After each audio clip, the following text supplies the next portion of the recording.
हमारी ही सरकार ने SC ST एक्ट को मजबूत बनाकर दलित और आदिवासी समाज के सम्मान और उनके सुरक्षा के संबंध में अपनी प्रतिबद्धता भी दिखाई और हमने उसको बढ़ाया।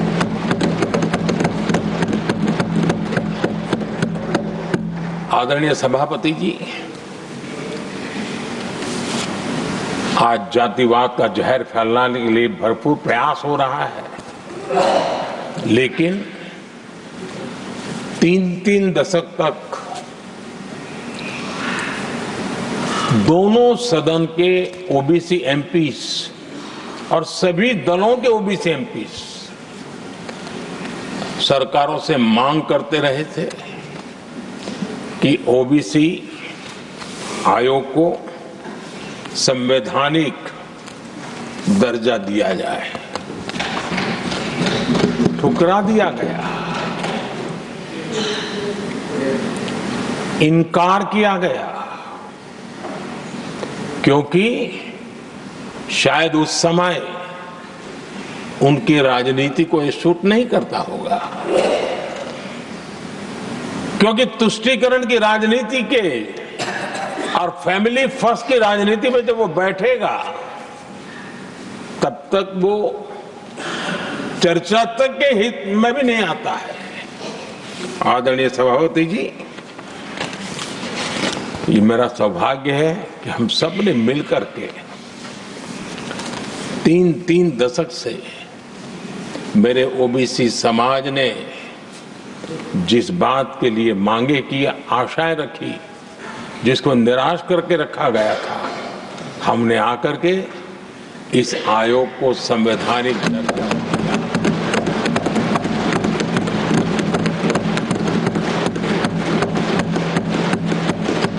और हमने सिर्फ उनकी मांग पूरी की इतना नहीं, हमारे लिए उनका मान सम्मान भी उतना ही महत्वपूर्ण है, क्योंकि देश के 140 करोड़ देशवासियों को हम जनता जनार्दन के रूप में पूजने वाले लोग हैं। आदरणीय सभापति जी, हमारे देश में जब जब आरक्षण का विषय आया तो उसको एक तंदुरुस्त तरीके से समस्या के समाधान के लिए सत्य को स्वीकार करते हुए करने का प्रयास नहीं हुआ। हर चीज में देश में विभाजन कैसे हो, तनाव कैसे पैदा हो, एक दूसरे के खिलाफ दुश्मनी कैसे पैदा हो, वही तरीके अपनाए गए। देश आजाद होने के बाद जब ये प्रयास हुए हैं, इसी तरीके से हुए हैं। पहली बार हमारी सरकार ने एक ऐसा मॉडल दिया और सबका साथ सबका विकास के मंत्र की प्रेरणा से दिया कि हमने सामान्य वर्ग के गरीब को 10% आरक्षण दिया, बिना तनाव के, बिना किसी का छीन करके। और जब ये निर्णय किया तो एससी समुदाय ने भी उसको स्वागत किया, एसटी समुदाय ने भी स्वागत किया, ओबीसी समुदाय ने भी स्वागत किया। किसी को भी पेट में दर्द नहीं हुआ, क्योंकि इतना बड़ा निर्णय, लेकिन करने का तरीका था सबका साथ सबका विकास। और तब जाकर के बहुत ही स्वस्थ शांत तरीके से पूरे राष्ट्र ने इस बात को स्वीकार किया। आदरणीय सभापति जी, हमारे देश में दिव्यांगों की कभी सुनवाई जितनी मात्रा में होनी चाहिए थी नहीं हुई।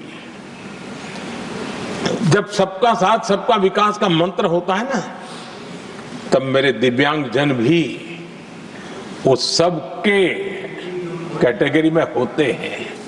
और तब जाकर के हमने दिव्यांगों के लिए आरक्षण का विस्तार किया, दिव्यांगों के लिए सुविधाएं उपलब्ध हो, इसके लिए मिशन मोड में काम किया। दिव्यांगों के कल्याण के लिए अनेक योजनाएं बनाई, लेकिन योजनाओं को लागू भी किया। ये इसके कारण इतना ही नहीं, आदरणीय सभापति जी, ट्रांसजेंडर कम्युनिटी के अधिकारों को लेकर के हमने उसको कानूनी रूप से उसको पुख्त करने के लिए प्रामाणिकता पूर्वक प्रयास किया। सबका साथ सबका विकास के मंत्र को हम कैसे जीते हैं, ये हमने समाज के उस उपेक्षित वर्ग की तरफ भी हमने बड़ी संवेदना के साथ देखा।